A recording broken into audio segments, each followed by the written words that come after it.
And officially, for the first time ever, this is the Dirt Track Delegation, the podcast. All right, we got a nice little agenda, but let's just kind of go around the horn, talk about what's up. I'm excited. I appreciate you guys getting me off my butt and actually getting the podcast fired up. So thanks for motivating me. It's about time this Dirt Track Delegation has done something productive in my life. How about you, Mary? What's going on? I mean, other than a million texts a day, I mean, come on, we do a lot for the sport. We just do it amongst ourselves, and Yes, exactly. you know, we have solved every dirt track problem there is amongst ourselves. I can assure you of that. Nobody's ever listened to us till now. So, listen, just because we're recording it doesn't mean anybody's going to listen. That's right. The three of us, the four of us will listen again just to reassure ourselves that we're right. Grandma Fran and my mom will both listen for sure. Oh yeah, Holly Mary will listen. We know that. Yeah, good call. We're up to 3 listeners, and we're a minute in, and we already have 3 listeners. We are 3 listeners. Yeah. How about you, Babyak? What's going on? Just out here in Arizona, slinging some oil, some seats, living the farm life, getting ready for my 27th summer in Arizona. Wow, that's like a third of your life. Yeah. Yeah. Is it time to feed the cows? How much time you got? They're fine. I'll feed them after we do this. They're not going to like wander into your office or anything?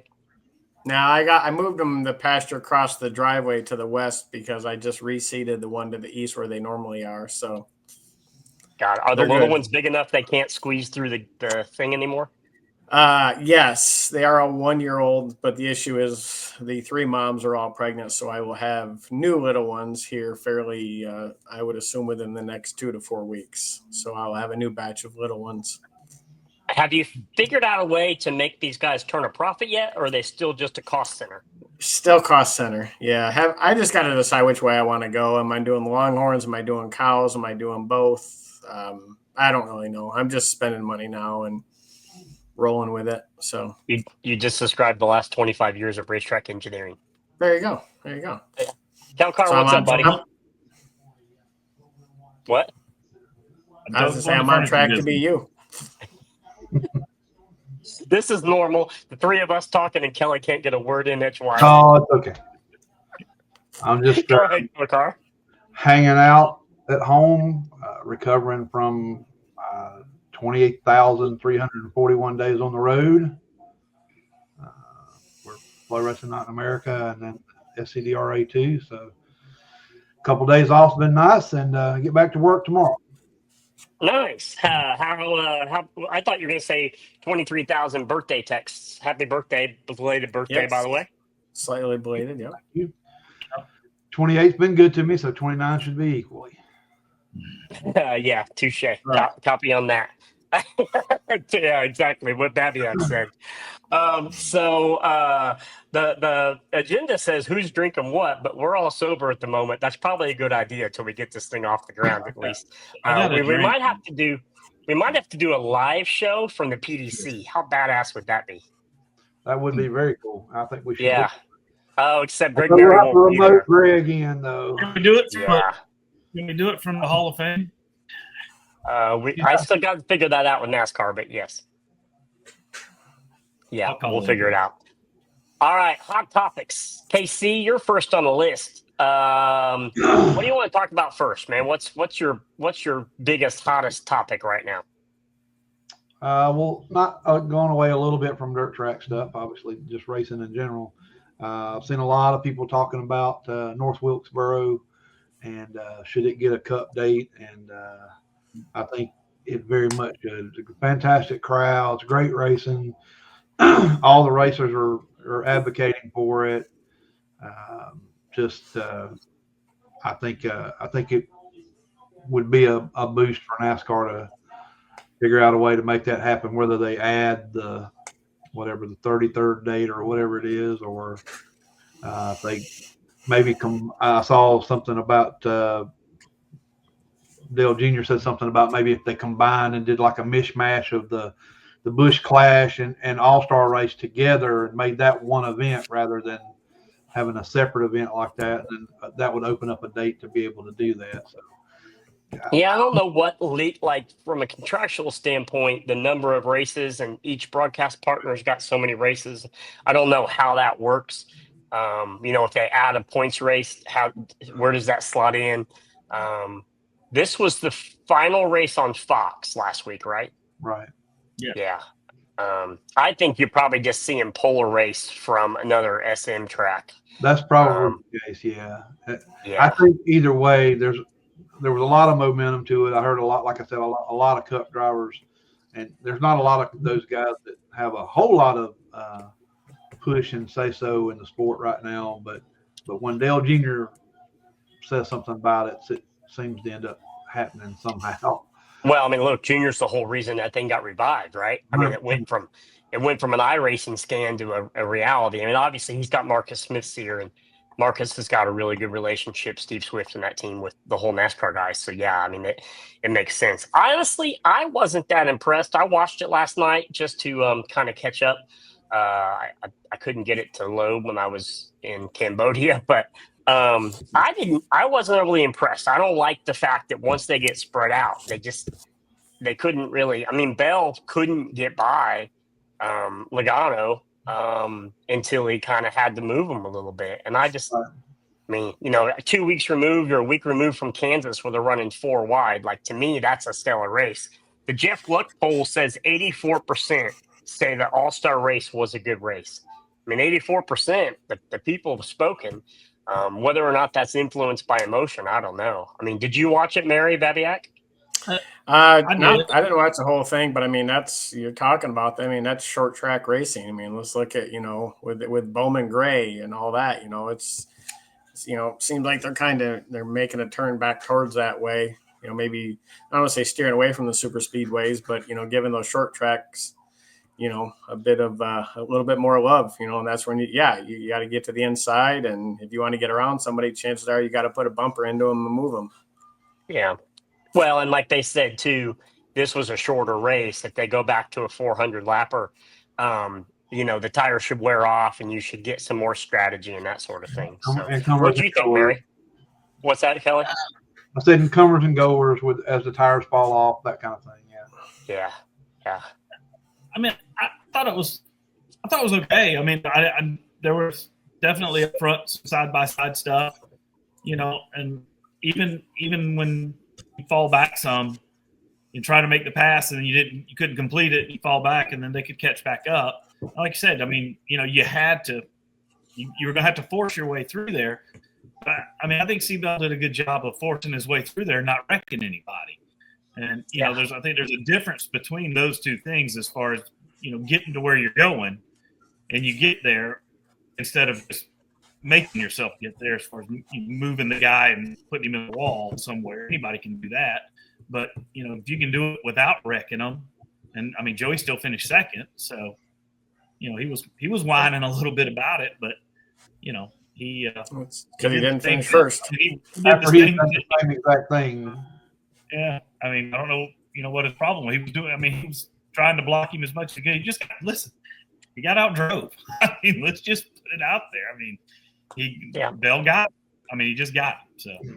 And I mean, and he did the same thing to Bell the 2 or 3 laps prior. He ran him up the fence and all over the racetrack. Sure. I'll say we were talking about him being a whiner yesterday in the chat. I saw today that he retracted that statement once he saw the video, and Logano came back and said, "Hey, after the way I drove him, he deserved to drive me that way." So give the props to Logano. At least he took back his whiny statement. Yeah. And that's a good thing. I think that's what that racetrack is going to produce every time. If you go, even if you have a 400 lap race there, a 500 lap, it doesn't matter. I think that's what that racetrack will always produce is that sense of urgency at some point that somebody's going to take that chance. And, we used to see it at Bristol every year. I spent 10 years there watching, the bump and run. And you know what? That's what they could do. They could take the spring Bristol date and move it to Wilkesboro. Yeah. Just keep the night race. How about I'll vote for one of the damn road course races. I mean, I like road courses, but 5's a little much.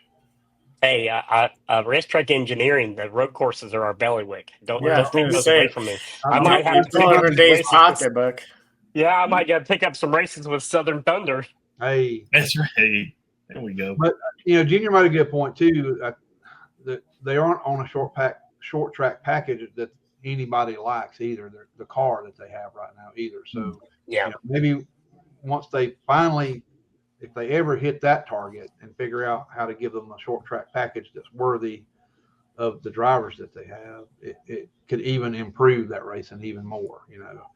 agreed. Well, and somebody said, I think maybe it was Harvick, said that they purposely designed the asphalt to wear fast, Right. which I think is amazing. I want to say, while we're on the topic of Wilkesboro, I was there last year or 2 years ago, and what they did to renovate that place, but to make it look old is remarkable. Like, it looks good on TV, but when you're in person, like the paint, they mixed up some special batch of paint to make all that Winston red look Winston red 50 years old. Like, it's Right. really impressive. And if they did that with the asphalt too, so that old Wilkesboro comes back after the repave, like, that's whoever it was, I think it was Harvick, said, give it 2 or 3 more years and this racetrack's going to be awesome.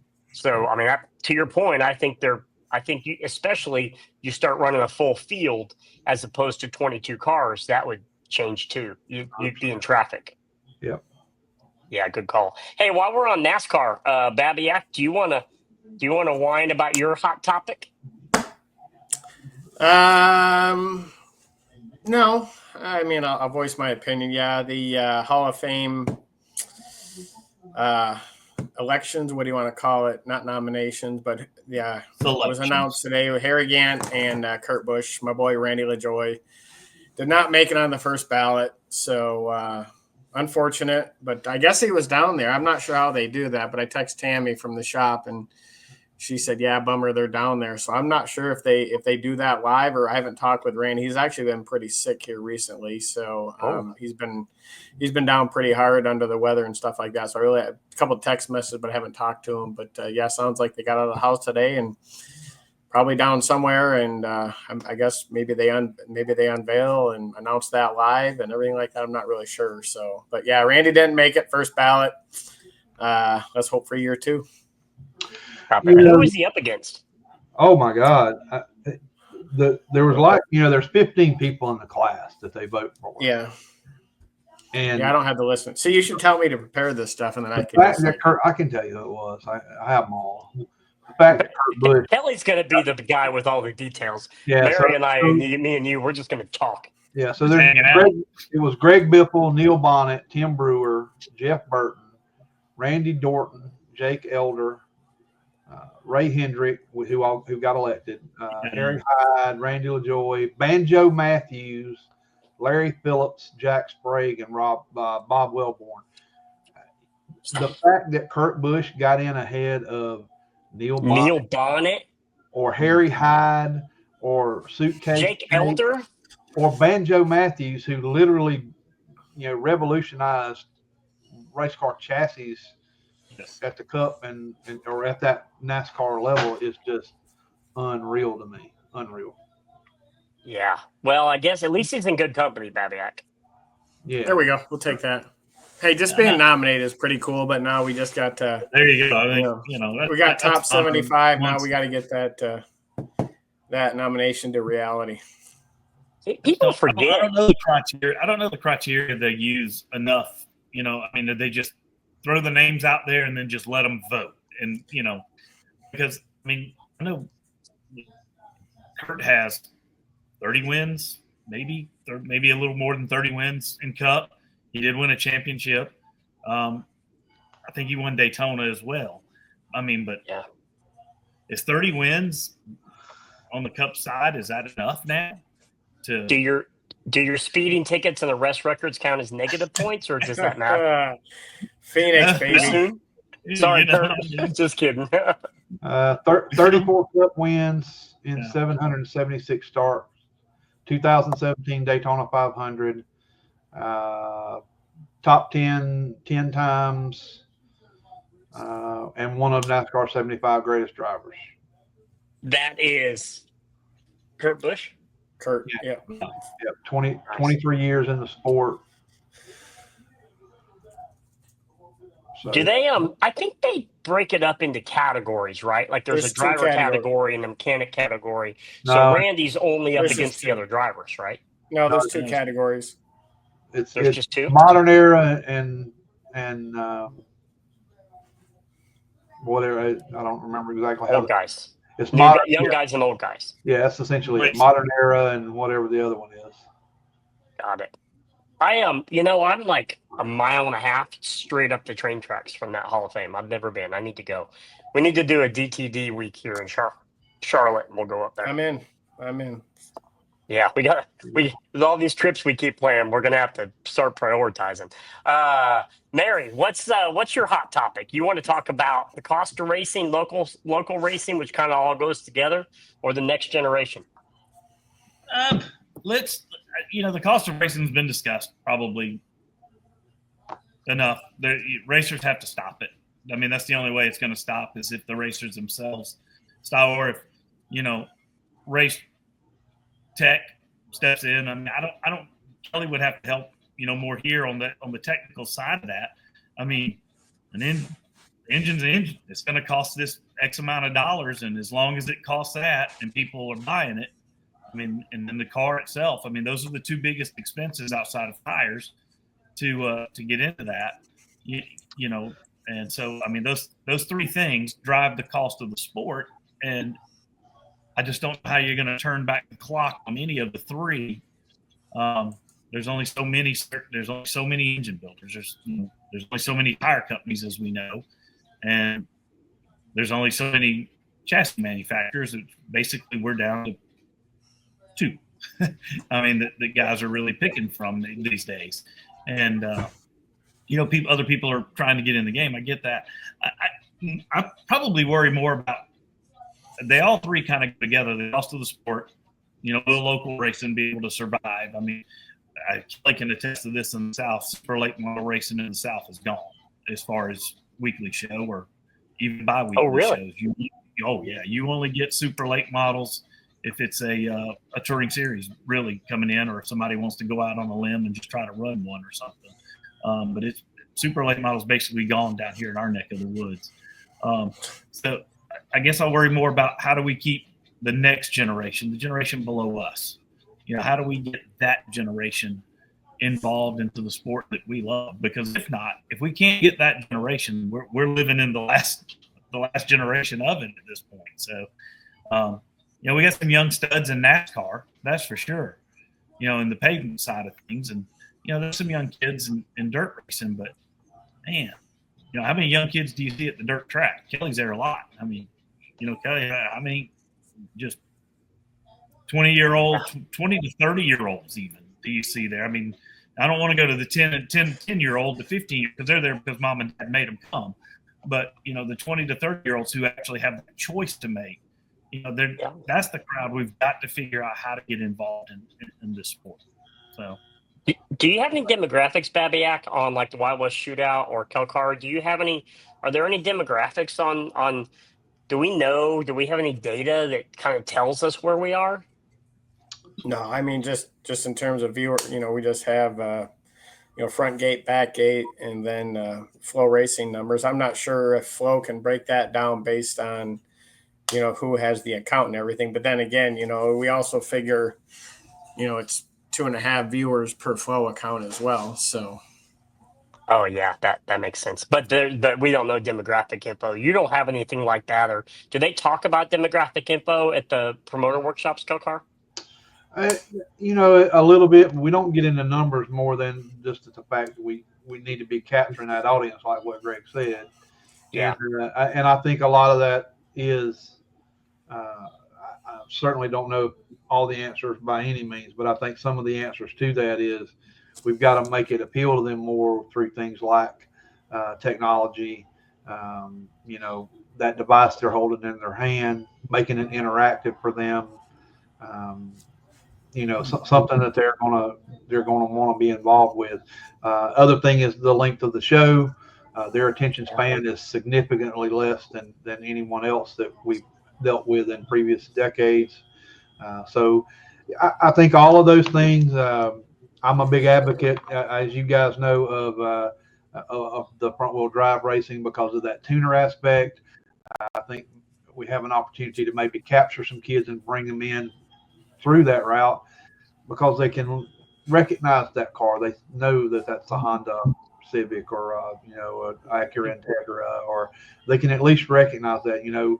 Our generation looked at Camaros and Mustangs and Monte Carlos, and we know what they haven't made a Monte Carlo in 30 years, and Yeah.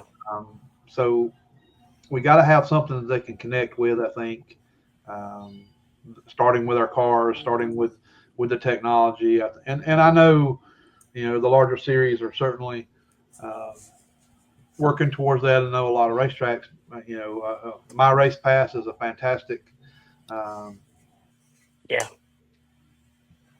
tool. I think what they're trying to do, their platform is leaning towards that to get racers involved, to get kids involved. It gives them something to do. The fantasy racing aspect of it, that whole platform, I think is maybe a move in the right direction. But I think that's where we got to go. And if you don't mind, to Greg's point about the cost of racing, I don't know that we can ever do anything about it, to be honest with you, because I want to give you an example. So there's and I'm not going to name names. I don't want to, embarrass anyone or anything like that. But there's a racing series currently out there right now, Dirt Super Late Model Racing Series, that made some amendments to their rules to provide the ability for guys who had a lesser engine to be a little more competitive, a little less money spent in their engines. And again, I love them all.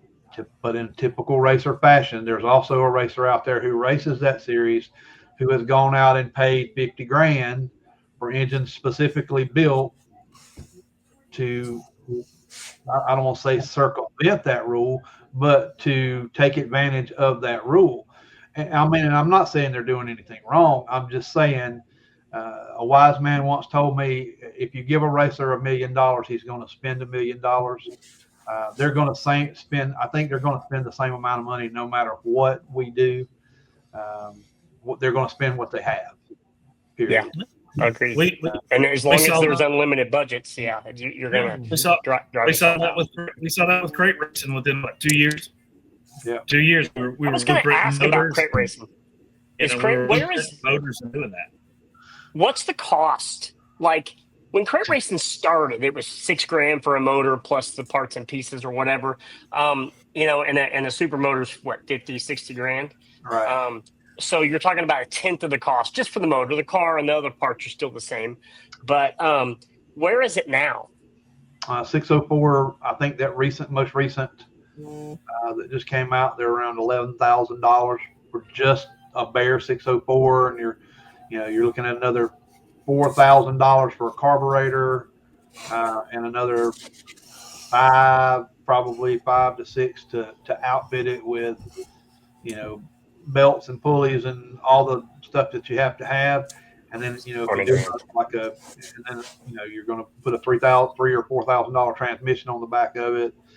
So it adds up pretty quickly, and it's not a significant savings. And here's the other thing is, guys are going and buying those $11,000 crate engines, and then they're taking them to their certified crate engine builder who's tearing down a brand new crate engine to check it. And don't get me wrong, I'm not putting that down, because I have seen where they've saved racers because some of the times that stuff comes and the bearings are bad in it, or something's happened and it's gotten damaged in some way.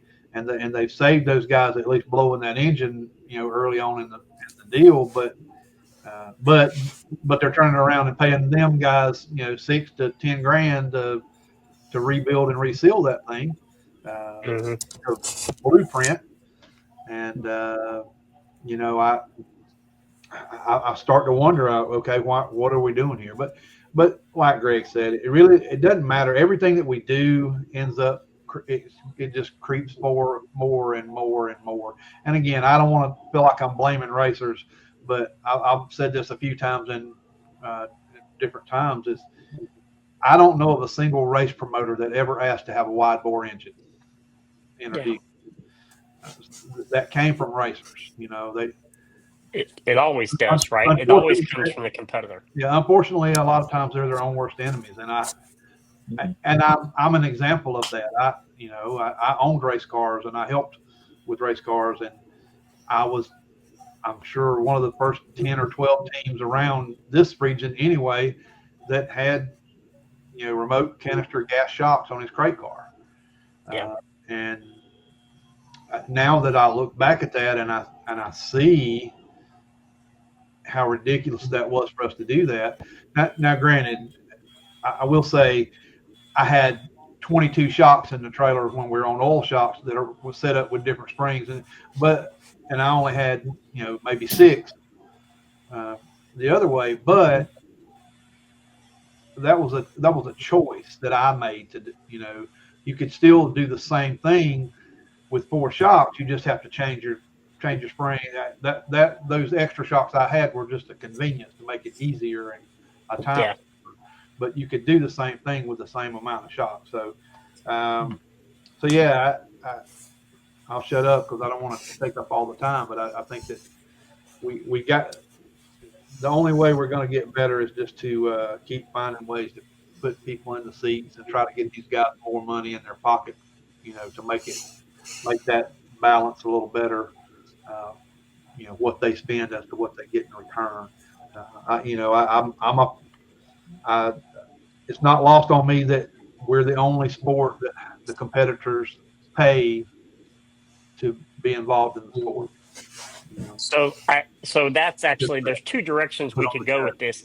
One, the idea of spec series, and that leads into Penske and IndyCar and that whole debacle that happened over the weekend. But both NASCAR and IndyCar are spec series, and they've proven that spec series don't actually save anybody any money because everybody's going to spend the extra. That last 10% cost 100 times as much as the first 90. But then the other part of this conversation that I've always thought about is the business model of the sport just doesn't make sense, right? The racers are complaining about purses not going up and the cost of the race cars and all that. Well, we're driving $1 million rigs. We're doing all these things. And yeah, you're still racing nominally for $5,000, $10,000. Heck, there are sprint car guys racing for, $1,500 on a weekly basis. And a sprint car is not that much cheaper than a dirt late model. But the problem is, to your point, Kelly, the money comes from the fans and the sponsors and all the revenue streams from the top down. And if you look at the revenue models of the entire industry, the whole thing's broken. And, the racers don't understand that. They just want more money because they're spending more money, but they don't understand there's no well. The well is dry, That's a good point. So, that's back to it. How many guys are out there still that, want to start up a super elite model team and go hit the road? You go find me that company that's ready to do that, because there's probably 150 drivers that are ready to go do it with them. And those guys just aren't around. I mean, they're not around anymore to do it. I mean, Babyak is still able to do that. Independently wealthy. Yeah, he's got that Phoenix, that city cowboy money. Yeah, he's got that. He lives in that big city and he can take care of that. So loaded. I mean, go back to the younger joke. I think Kelly had a good point in that. Yeah, I've seen it in my business. I own a furniture store. I'm on the retail side of things, and let's face it, racetracks are basically a retail business. They're trying to attract the customer. Well, they're supposed to be. They don't always operate like that. Yeah, they don't. Their model is, like you said, I think their model is broke a lot of time. A lot of racetracks that they've lost sight of what they are.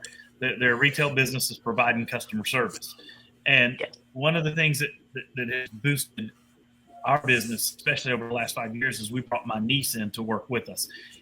She comes from that young generation.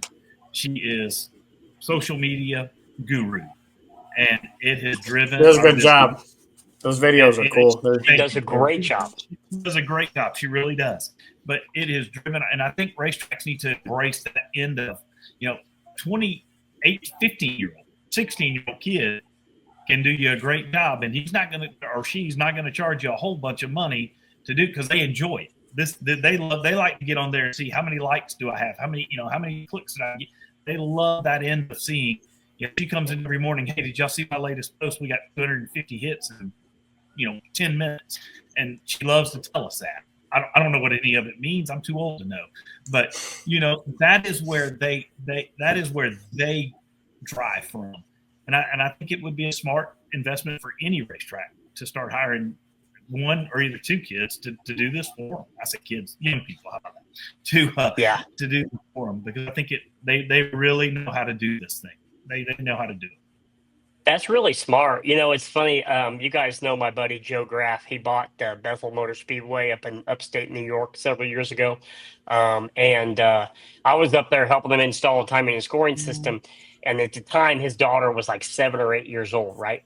And she brings out all this stuff that he gave her some allotment. Said, here's $500. Go buy whatever you want to buy to sell at the concession stand, like toys and knickknacks and things, And I look at this and I'm like, this is $500 for the Chinese junk. He just threw away $500. And you know what? She sold out of every item on night one because he gave the person who was the intended audience, he gave their peer to be in charge of what the inventory was, and it was it blown out of the water. And that was the first time that I learned exactly what you're talking about, Mary. If you want to attract, we're a bunch of 50-year-old dudes trying to figure out how to attract a 19-year-old kid.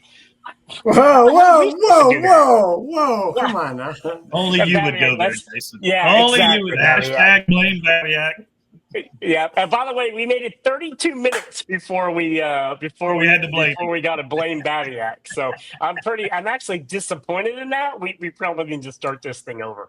But your point's really good, Mary. That's a really good point. Car, write that down next time we do a promoter workshop. Sell Chinese crap. Let's go to. That's the understanding your audience thing, I think. Yeah. Let's go to your IndyCar debacle. There. Yeah, I know what an attenuator is now. So that's my hot topic is, obviously I spent the first half of my life dedicated to the Indy 500 and the Indy Motor Speedway. And I'll start off compliment sandwich. I'll start off saying, man, I had goosebumps all day long. I watched qualifying after the fact on an airplane somewhere, Tokyo Airport or something. And then again in LAX.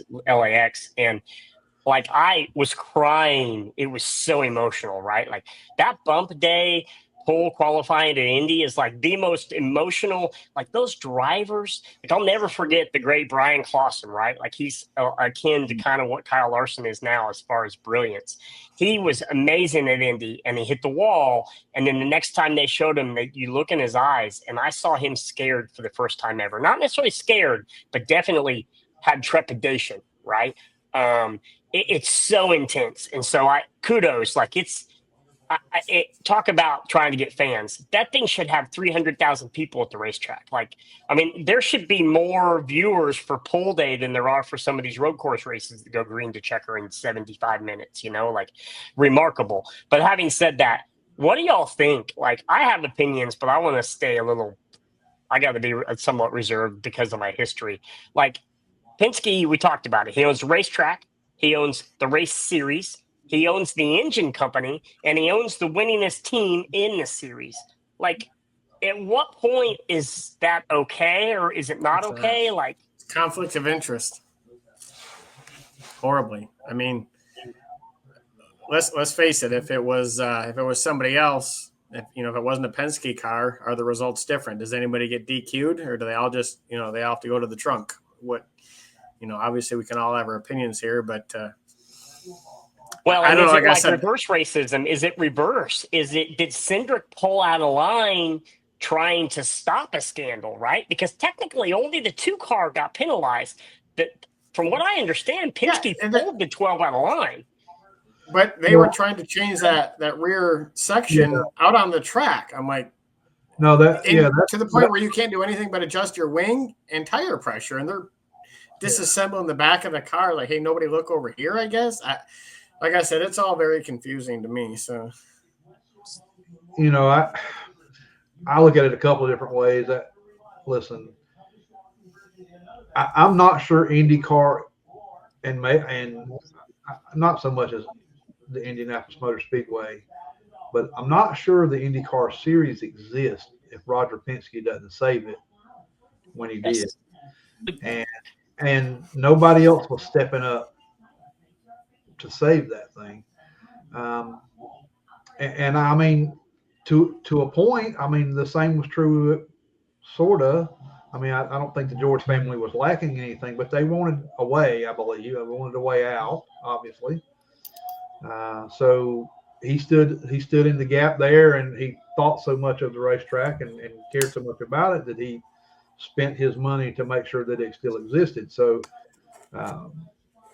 so I'm not saying he deserves a pass by any means, or his team deserves a pass by any means, but I do think we should afford some grace and say, okay, yeah, we need to figure out a way that shows that there's not impropriety, something that will be more transparent and more a separation of church and state, if you will.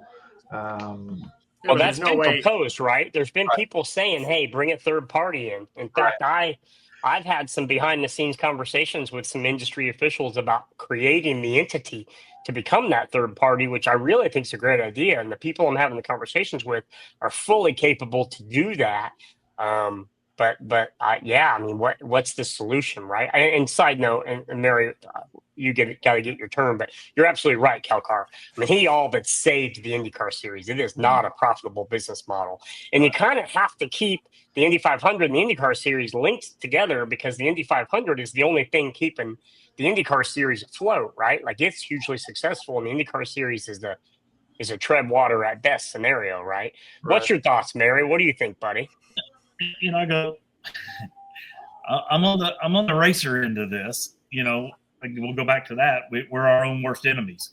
We're going to try to create every advantage we can wherever we can. And, but then to Kelly's point, I understand, what he did for the sport and all that. But now I'll remind Kelly, as him being one of my closest pals in the entire world, he threw my car out one night because we had a little space on our car that was literally 1 inch off center.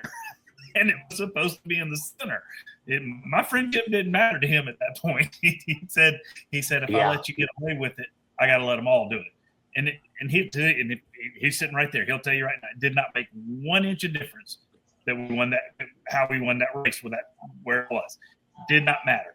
It was legal in the series we ran the night before and won a race. We just came straight to that racetrack and won that race. And, the tech man was he caught it. I mean, he's a great guy. Love Ed. He's as fair and straight by the book as any guy I know. And he hated to do it as much as, we hated for him to do it, but the rule's the rule. And so at some point, just because of who he is and what he's done, you don't get the advantage of it. We're all there to play by the same rule book. And, if the other guy, if you're going to do it, let the other guys do it then, and let's all start over and go from there. And and that's something that we should give credit where credit's due. The scandal with the push to pass deal that happened, I guess that was last year, 13 months ago. And both times, technically speaking, they were caught and penalized. So technically speaking, now there's argument as to what else are they doing, right? But that's a whole separate conversation. You can say that about every team in the pattern. Technically, at least they're getting penalized. And Doug Bull said in his press conference, and of course you guys know that I have a tremendous amount of respect for Doug. And he said, look, I'm confident, and I am. He said it, and I'm with him. The people in the garage at Penske Racing do not have a relationship with the people running the series any different. Right. Rocket is in charge of tech, right? Rocket has been in charge of tech for 150 years. No offense, Rocket. And so nothing's changed when Penske bought it, right? And I think Doug tried to explain that. So technically speaking, there is no connection, right? But the optics of the connection And in this day and age, it's there's no innocent until proven guilty. You're guilty, and there's no chance to be proven innocent, right? We live in a shoot first, don't bother aiming society, So the real question is the optics, because the truth is, to your point, Mary, everybody cheats. It's just whether or not you get caught. And look, they're the best in the business. And somebody said it, like, they do everything perfect. This was perfect. What they were doing was perfect. Not to mention they have the Indy 500 winning car from last year in the museum and has the exact same attenuator on it. So there's Crazy. a whole separate conversation about that, right? Like, and again, is it a penalty if Chip Ganassi doesn't call it a penalty? Is it a penalty if they're not on pit lane jacking around trying to fix it, right? Like, and again, just like you said, Mary, is an advantage? Probably not, but the rule of the law says, hey, we need to officiate it. There has to be an advantage. There has to be an advantage. I guarantee there's some wind tunnel results or something like that where the wind goes over that smooth area rather than the little lip. But if there's no advantage, why are they doing it? To hide something else that they are doing. Well, you make the obvious. Hey, look over here, don't look here. That you don't let them see what's not so obvious. I told y'all we use that. I mean, listen, Bloomquist did it down door. We know he did. He put in a lexicon. They told him to take it out. He didn't take it out. Why didn't he take it out? Because he wanted the obvious to cover up what wasn't so obvious. And and that's fine. I mean, we've been doing that for years. I mean, you always make something so stupid that you get caught, and they say, okay, you need to change that. But because they caught you with that, generally we're done. We caught him, so we're gonna let we don't look so hard or don't see what else was there. Yeah, but that's to your point, Babby. I agree. I do think there is some kind of advantage there, yes, but I don't know enough about that end of it, to get into what that advantage could be. But you're right. There's some testing there. If it picks up 1/1000th of a second and you do 100 of those 1/1000th things, all of a sudden, I can't do that math, but all of a sudden you're making some gains, And this goes to something I had on my list, which is rules versus officiating, and it all kind of ties together with the cost, right? When I first started my micro series back in 2003, actually Brian Kloss's dad came to me and said, hey, look, the fewest rules as possible is going to be best for you. Rules only cause you problems. And he was right. Every rule we made caused me problems, At what point do we just go, throw it out and just let them race, The problem with the Indy 500 is you can't do that because it's not safe to let the cars run 300 mile an hour, which is what they'd be doing. They're going to go 240 next year. Yeah. Yeah, well, and technically their speeds are dictated, but we're running long as I would expect us to. But if you guys are cool, want to jump to this current event spotlight, talk about, we can pick something off the list. You guys cool with that? Go with it. Sure. All right, we can the Penske fallout we just did. We can talk about Larson versus Smoke for GOAT status. We can talk about the announcer wars and dirt track racing, or any other hot topic, kind of more of a current event, which I guess current events and hot topics, we're kind of covering it all. But what do you guys want to talk about? I think we should, as much as I'd like to talk about the announcer stuff right now, we might want to just let that lie currently, and because it's all going to be assumptions and speculation. So I'm good with it. Is Babyak making a wise choice? What is you put a camera on him and all of a sudden he's a different person? I'm friends with them all, so hey, look, I slept with Ruben in your small bedroom, right? Wait, whoa! Threw me out. Kelcar was my friend. He threw me out. I lost money. Yes. Yeah. So how about this? Tony Stewart versus Kyle Larson, right? I've been on the Kyle Larson bandwagon for a decade now, but I've been on the Tony Stewart bandwagon for about 4 decades, maybe 5. I mean, he's getting old. But he's kind of been out of favor, out of sight, out of mind, But he's the top fuel point leader in NHRA. And look, man, I think outside of maybe the World of Outlaws / high limit 410 wing sprint car racing, or your dirt late models, I think NHRA is hands down the single, like going in there and beating those guys. I don't know how he's doing it, right? You're beating guys who have been doing this their entire life. It's mind-boggling. It literally is mind-boggling how quick he has excelled to the top and is now winning at the top. I mean, I've always had Kyle Larson up on that pedestal as well. And Tony's been up there as well. And I think more than their talents, it's how much they give back to this sport. Tony doesn't own Eldora is a profit margin. Now, obviously with the new videos and stuff like that coming out, there'll be some decent money coming in there, but it's the love of the sport. Why did Brian Clausen try to go for 200? It was the love of the sport. Why does Kyle Larson run the 410s as much as he can and this, and now we're going to try for the double again and this and that. It's the love of the sport, man. And Kyle has said it. You've heard Kyle say that. Listen, I'm young. Young, I guess, compared to me, and still in my prime, and I can do it. I'm not going to be able to do all this stuff when I'm a little bit older. So, obviously there's a little bit of sacrifice there with Caitlin and the kids and everything like that. But I don't know. I think Tony has taken a notch above Kyle right now. Well, and to your point, he's old. And just based on the fact that it's such a different, it's not oval track, it's not asphalt dirt, it's a straight line, or your reaction time, your shifting, it's just a completely different animal, and he has excelled to the top of the best in no time at all. Yeah, I agree. Under the spotlight. So, yeah. Kelly, I mean, you probably saw Larson run the DLN, the supers. Like, I mean, the super, getting in the super and winning as fast as he did, even though he was in a Rumley car and he had Rumley, is still a feat that deserves accomplishment as well. I mean, where do you rank him? 100%. Yeah, I'm kind of the same mindset you are. That I've kind of been, and I'm sure there's a recency bias with that. I've been on the Kyle Larson bandwagon for a long time. He came and raced my sport, some of my events, obviously. He won races you race directed. Yeah, and he actually won probably what I think is one of the hardest races in the country to win in the Prairie Dirt Classic. It's very hard to win that race, even though there are guys that have done it multiple times. It is not an easy thing to do. So I had some recency bias with that, but when you really sit down and you take a look at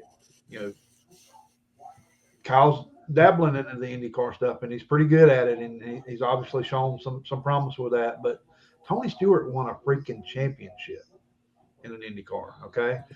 And he's won sprint car races. He's won dirt late model races. He's obviously excelled at every stock car, NASCAR stock car level there was, from Busch to Cup. And now he just goes to what is, the essential of going from right-handed bowling to left-handed bowling.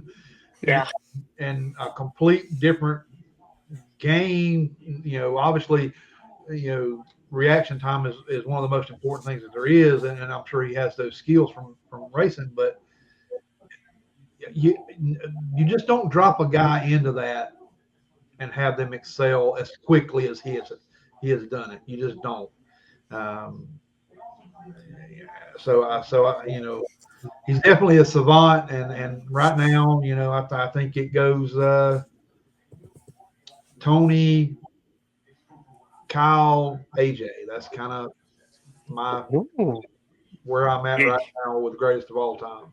Tony Stewart would kiss you if he heard you say that he was above his hero of AJ Foyt. So, what do you think, Mary? It's Dale.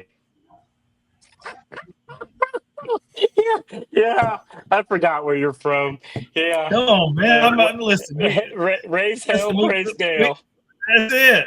Do it for Dale. That's all I ever, No, I mean, honestly, to go from driving in a circle, and I know driving in a straight line doesn't seem hard, but try doing it at 300 plus miles an hour and see how hard it, and the reaction time.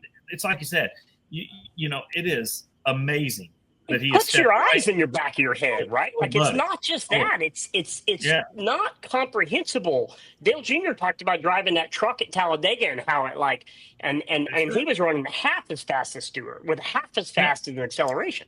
Yeah, I mean, it's just incredible. I mean, racers. I mean, there's an old racers race, and that's true. But Tony and Kyle, AJ, there's a couple others. Mario. Mario. I mean, they have been able to do it across different, forms of it, and excel at all of those forms of it. It's amazing that they're all different. Don't kid you. I mean, listen, NASCAR and Indy are not close. I mean, they go in a circle sometimes, and I get that. But I mean, other than that, that's about the end of how close those two sports are. And then you go and you get into NHRA. I mean, it is completely a whole different game, and then the dirt aspect of it is even crazier. I mean, we saw guys from dirt or from NASCAR who could drive the crap out of a stock car, get into a dirt late model, and they're not going anywhere. They're not. I mean, your weekly show, your weekly track champion can probably go out there and blister them on the dirt. I mean, that's just how it went. But Kyle Larson steps in one, he wins the first night out in one. I mean, that's kind of amazing that he's able to do what he does, and I think Kelker's right that what they do for the sport is just incredible. I know being at Vado for 2 years when Kyle was out there, just the different things that Babyak could get him to do for different things, and coming up and signing autographs. I mean, my gosh, he was signing autographs, and there was the line of I think everybody that was at the racetrack that night was in that line to get his autograph, and he waited patiently until he literally I think the 10-minute horn had blown and he had to go, and he was there doing that, and and Tony does a lot of stuff behind the scenes. I think. Hey, did you? Sorry, the video of him doing that. What he did for something, a dog or something. Yeah, that's actually here in Phoenix. That's one of my really good buddies, Mark. I think he's the #1 sports photographer in the country. But his wife works at that dog. You said that about Chasney or whatever, your buddy. Snars is gonna get mad. He's gonna get mad about that one, buddy. You just got to Mark's a real. Man, that's a harsh thing. You just pissed a lot of people off. You didn't want to talk about Ruben. You just pissed off like 50 guys. That's all right. Well, it took 52 minutes for Babyak to my apologies to Brandon and Josh James and all those guys. But no, that's a pretty cool deal. Like I said, I'm really close with Mark. I got to shoot with him for many years, and that's his wife, and that's their dog rescue. And they fostered a 2-legged dog for several months, and they had to get this dog to Indiana. And, he's good friends with Tony and Leah, and they said, let's go. And they took a private jet from here to Indiana with a 2-legged dog that got fostered. I mean, that's the cool shit you don't hear about Tony anymore. And that's the one thing I posted on Facebook saying, hey man, this is really the Tony that a lot of people don't know and see and stuff like that. So it's good to see some good stuff about him being out there. So not that it's all bad, agreed. But well, and he's done so much, and I don't know how much of it's probably him, but it's not. So, we'll go into it. But the number of times that he's, the minute that something goes wrong in the dirt track world, the next thing you know, the family's on Tony's plane headed to pick him up or whatever. Right. So yeah, I would say if I the other thing, if I had to choose, like just pick one right now, I have to go Stewart. Only also because he's got championships at every level, right? Larson. I don't know how many championships Larson has. Larson's obviously won big races and won a lot of races, but there's something about being able to do that. And this, when Tony Stewart won one NHRA race, when he's 2, he's got 4 finals appearances in the last 4 races, and he's a point leader. Like I put Stewart right now, #1. Kelcar, you said the same thing. What do you think, Babyak? Pick one of them. I do 100%. I think that with Tony. Not saying he's going to win the points championship in top fuel and stuff like that. And the fact that he's excelled this quick, that fast, I think we have to put him up there. And, well, let's face it, he's still a lot younger. He's still a lot older than Kyle Larson. So we're comparing a younger Kyle Larson to an older Tony Stewart. And I'm not saying Kyle's going to go out and run top fuel or, jump over to IndyCar, do something like that. But you never know. He may get tired of running NASCAR and say, hey, I need a new challenge. Let's go. So, yeah. So you're going with Stewart as well. Mary, you the same vote? Are you still going to vote for Dale?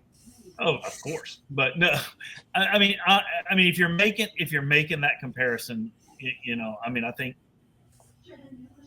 we're doing it real quick. We're changing that. We're changing that because of something that's happened over the last few weeks, and and we could be here a month from now, and Tony could be 10th in points too.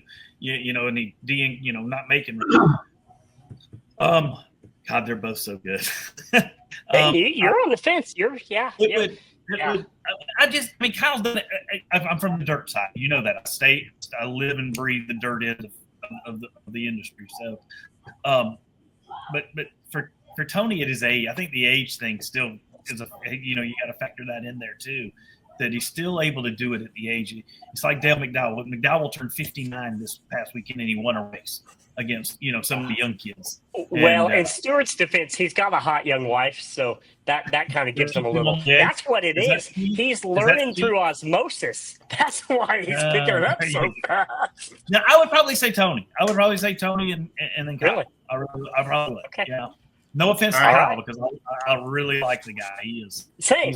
I'm 100% on the bandwagon, especially this weekend, right? We're all rooting for him to run well in the double. I think what we need to do here, I'm calling a bet out there. I'm calling a bet out here. I'm not sure how we're going to do this, but we're all going to throw $20 in a hat, and we're going to pick Kyle's finish position in the Indy 500 or the Coke or a combined.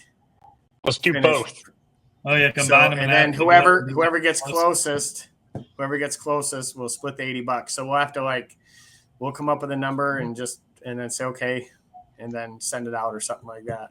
Well, let's just do it right now. Let's just we'll put it. We got to power through. We're running hard, and that's this is our first one out. We're gonna put a little bit of thought into this. So you know okay. You want to do good. I'm good and ready to rock right now. Let's go.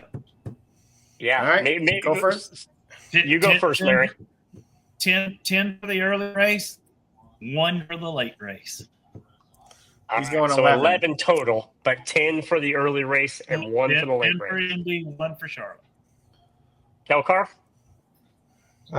I'll say he'll finish 13th in the 500 and 3rd in the 600. Copy. Since you need time to think. Well, I didn't know. Never known you to I just thought we were just throwing numbers out there, man. Now we're put on the spot. Yeah. So I'll give you a minute. I'll pick. I'm going to go 7 and 6. Mm. I think that you saw it in the All-Star race. I think you're just tired, and the kid's good, but I think he might actually run better in the 500 than he does the 600. But I'm going to say 7 and 6, so 13 total.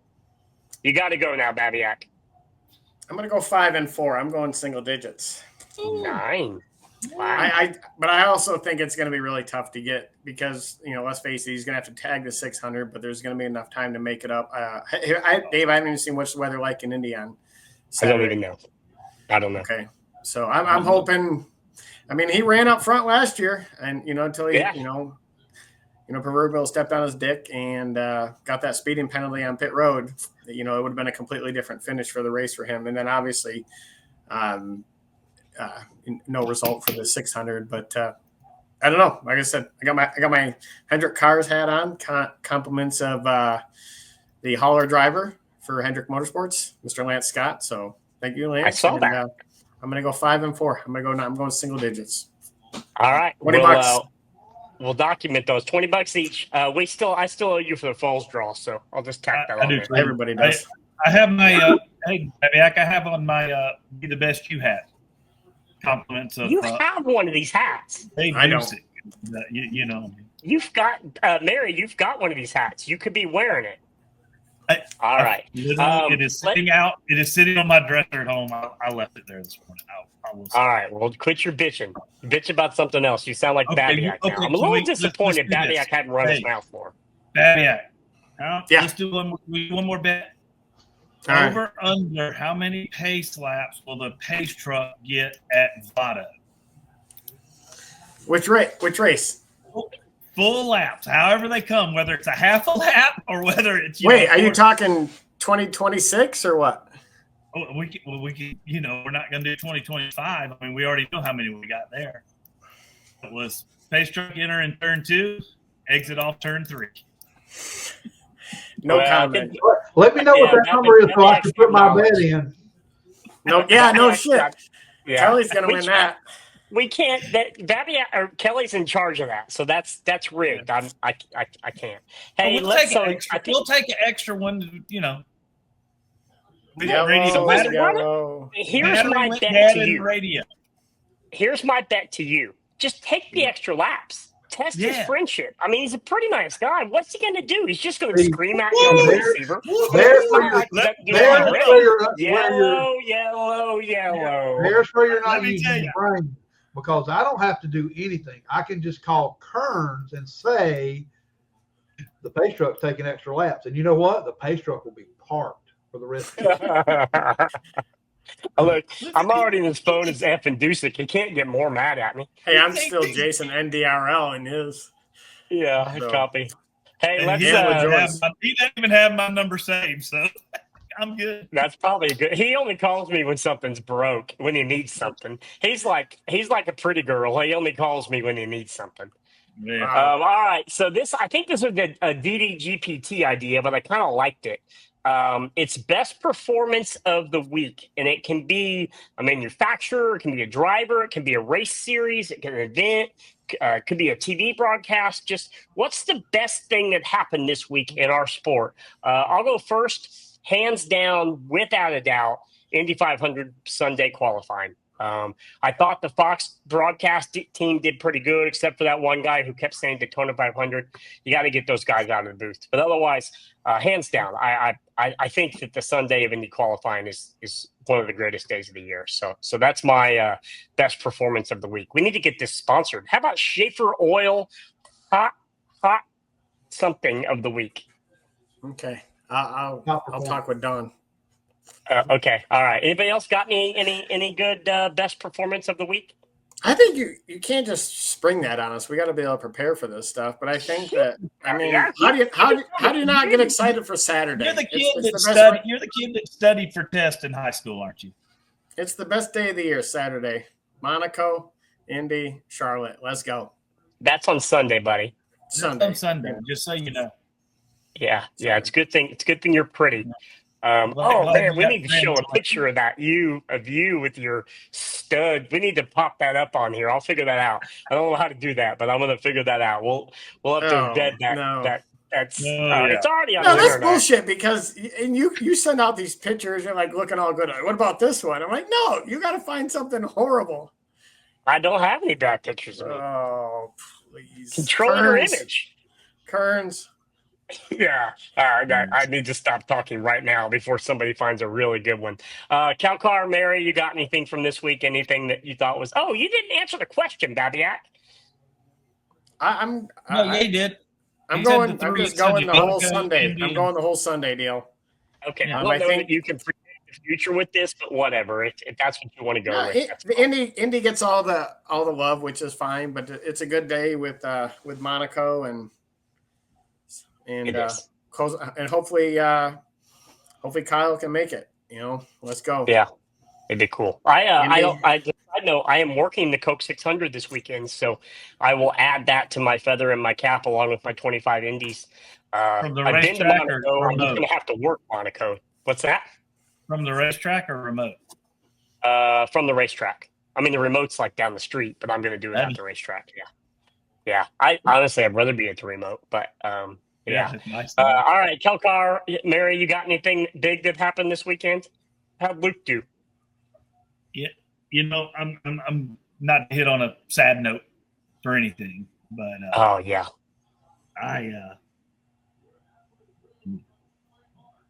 I'll do it. I lost my best friend. He's my first driver. Trued for him for a number of years.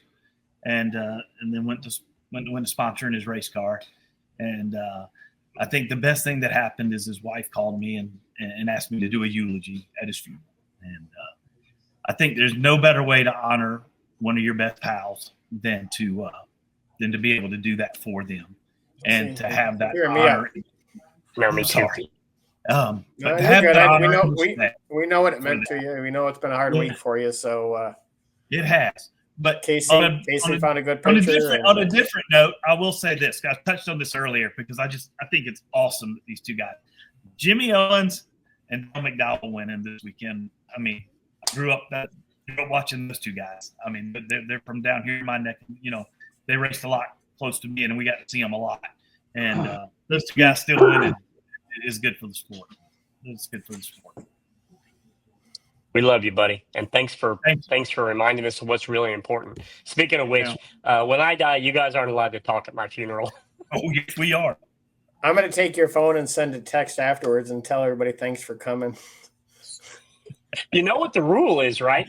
My cousins are in charge of my whiskey collection, and they're going to bring all 500 bottles to the service, and nobody leaves until every bottle is empty. Oh, sweet Lord. A lot. I thought the rule was only one. Never mind. Yeah, no, okay, hold on. Wait a minute. That's a my different alive story. rule. The other rule is my dead rule. Yeah. Speaking of which, I made it through. I was technically only in Bangkok for 3 nights, 2 days, but I made it through without having to break that rule. So that was a very, very good thing. Yes. So, Kelcar, what do you got? Anything good this week? Yeah, man, I'm torn. My front wheel drive guys really killed it this weekend. Heck of a race, one of the best races we've ever had. But and I had a great race at a week ago today at Marshalltown, one of my favorite places in the world. But my performance of the week is going to be actually Sonny Pollard, who owns Sonora Raceway, where we were at our SCDRA show this weekend.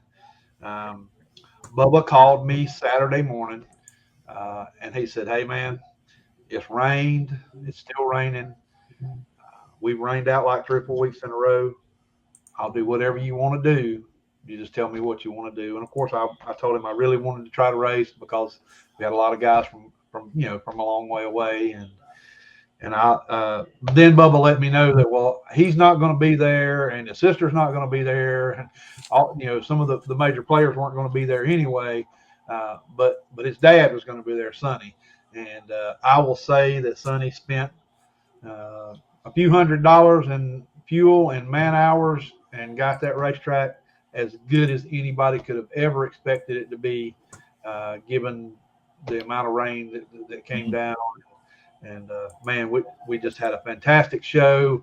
The fans at Sonora showed up for our race and had a lot of good positive press and comments about that. So my performance of the week is actually Sonny Pollard and Sonora Raceway for really going above and beyond to make sure that we were able to race. Yes, I love that, buddy. I went from crying for Mary to cold chills just because it's. And it goes back to the racetrack syndicate. Maybe it should be the racetrack syndicate positive moment of the week or something. But I love to hear that. I love to hear somebody get props for doing a great job, because we all know what that takes, especially when it's rained as much as it's rained. So cool. I think we're 10 minutes over, which is not too bad for first time out. We'll see where it edits out. We can just basically edit out everything Babyak said, and we'll probably be fine. Blur out my picture. Yeah, exactly. Perfect. Oh, that's perfect. Yeah. Let's wrap this up with we'll combo it. Tell us what you got coming up this week, and then any other shout outs or final thoughts or anything of that nature. Who wants to go first? Go for it, Greg Murray. I will spend the rest of this week. Let's see. I'll be working the rest of the week, take Saturday off, do a funeral, and then I will go and watch the Lucas race that night. I'll watch all three. I'll get to watch all 3 nights this week. That's kind of cool. I don't get too many times. I get to go to my son's graduation dinner. Final one. Nice. That's a big deal. Yeah, final one. Last of the 3 graduating. So Nice. There's another one around this table that can say that this week for that too. So I'm sure that'll be in there. Mary, let me give you some advice. I don't have any kids, but the next thing you got to do is figure out how to cut them off your credit card. oh shoot, I don't even own a credit card. Are you kidding me? I'll pay by cash. You kidding me? Me and Babyak went drinking with Holly Mary. I had the best steak I've ever had. Thanks, pal. Yeah. That went on Louis Babyak's the 13th, baby. I like it. Babyak's card. Oh, Babyak's a cheap ass. We all know We that. gotta He's not- finalize those plans too, but that's another topic. Babyak's like, he's worried about his brand all of a sudden or something. Like, I think we might have to scrap this. Yeah. This is not the Jason Babyak we know and love. I have a reputation to uphold. I know, and I'm really You're disappointed. way you're above not it. holding it. I mean, you're trying a new one on us or what? Yeah. It's not like we asked for Mexican food or anything, so we're good. Ranch on your wings. Here we go. Here we go. Ranch and Yeah. lettuce is all. That's a story for another time. Go ahead, Jay. Tell us. Okay, Babyak, you go first. Nothing. Just work. Actually, my kids are flying to my hometown tomorrow. They're going to go spend 5 days with my family back home, which I think is pretty cool. And I was kind of hoping to get to go, but I got to go to Seattle in a couple weeks for summer sales, and then I got some other trips, and then PDC and Hall of Fame and all that. So I just really didn't want to pull this trip off, but they're going, and Spencer and JC and JC's girlfriend, the three of them are boarding a Southwest flight tomorrow and heading back to Frewsburg, New York, back in the extreme part of Western New York to spend about a week in the farmland of New York. Brianna's going to see her first Amish and everything like that. So They might see the By the way, flash while they're there too. yeah, Did you I don't know if you guys interpreted this, but what I heard was Felicia said I couldn't go. Yes, that is what we said. only a matter. What's the over under? 1 hour and 11 minutes. Dusic's got to fire that shot. Hey, are they flying first class? No, sir. Southwest. Every class is first class in Southwest. Yeah. Yeah. I was glad to be back on Southwest after all the planes I took it overseas. But what do you got, Kelcar? Busy schedule. We know what you got going, but tell us what you got going. I actually got a couple of weeks off. First and foremost is my daughter's graduation coming up May the 29th or May the 30th, whatever that Friday is. From SCAD. Yep, she graduates college, and we'll be moving back home, thankfully, for a while. That's how many chords? I don't know any of that stuff. Magna cum laude, cum laude. I actually don't think they do any of that at SCAD. Really? It's very non-traditional graduation type stuff. So, but you can bet there'll be pictures. Social media will see it. I'm sure. I don't know when we haven't decided when we're broadcasting again or putting this together again. So, our next racing event stuff coming up is Flow Night in America, presented by Kubota. Will be at Eldora, opening up for the Dream weekend. We'll be there on the Wednesday night of the Dream weekend, June 4th, 5th, whatever that Wednesday is. Yep. I'll head back home and head down to Sumter Speedway in Sumter, South Carolina for the weekend, 6th and 7th for FCDRA show there that I'm pretty excited about. If you haven't seen that place, really interesting, the amount of work they've done. Brand new. The grandstands from Oglethorpe Speedway Park are there now and have been fully assembled, new press box and all that stuff attached to it. They've got all new LED lighting. I mean, just really, those folks have done a lot of work, so I'm excited about getting back there. That's kind of what I have coming up. I do want to put everybody's radar. It's kind of been hinted at, and I've seen photos that led me to it, but Matthew Dillner and Flow Racing are in the middle of making a Scott Bloomquist documentary. There's pictures floating around on the internet of Matthew and another guy, and they're interviewing Ariel, Scott's daughter. So I'm really looking forward to seeing that. I know it's going to be really well done. Everything that I've seen that Matthew has put together and done, and and produced has been amazing. So I know that's going to be really good. Yeah, you know that he's my boy crush, my man crush. Great So, guy. Wow. Great yeah, I got a ton of respect for Dillner. He and I are buddies now. But I thought you were yeah. talking Bloomquist. No, I'm talking about Dillner. I mean, Bloomquist is just on a whole nother level, but I'm not into the aliens and probes and that sort of thing. So, oh, by the way, Kelcar, I put it on my calendar today. I think I'm going to try to make it down to Sumter for one of those for that SCDRA weekend. So, Good deal. it's currently on my radar. So, that's cool. Congrats on Katie, by the way. I don't have much. The last month was pretty spectacular, so I'm just going to work the 600. Like I said, it will be nice to check that box as far as another kind of keystone event that we can say racetrack engineering supported. So that'll be nice, and then still got to catch up on my jet lag and on my inbox. So. Yeah, life is good. I'm just excited to be putting this down to tape and seeing where it goes. Yeah. Next Wednesday broadcast. night dinner. What's that? Next broadcast. Wednesday night dinner next week. Wednesday night dinner. You want to do next broadcast Tuesday night? No. 2 weeks from 2 weeks or 2 no? weeks. We decided twice a month, right? You gonna be on the road. We'll 2 weeks we'll June- figure it out in the June 3rd. text. Yeah. I gotta look. Yeah, Hey, I just said we're gonna get him going down the road one day and do this. yeah. June 3rd. Same between the two of us. Gotta go. I'll do it driving the No, bus. I'm talking about next Wednesday night dinner in Columbia. Yes, dinner next Wednesday night. Babyak's not invited. No, He is. He he's just not can't make getting an it. invite. We're not the one that decided to move to Phoenix 27 years ago. Let's just True be story. honest. Alicia told him he couldn't go. Yeah, that's Wow. true. That's true. And in his defense, I'm the only one who's made an effort to go spend any time with him. And then, of course, I get told I'm not allowed to come back. So, Hey, That's who? why I don't go. yeah, you. I didn't say Yeah, that. yeah. Guys, You just Hey, said there's hotel you just said you didn't tomorrow. like the roosters waking you up, so I had the rooster killed and just waiting for you to come back. I got to come back and hang out with Grandma Fran and Felicia. She's the We're better here. of the All right, company. boys.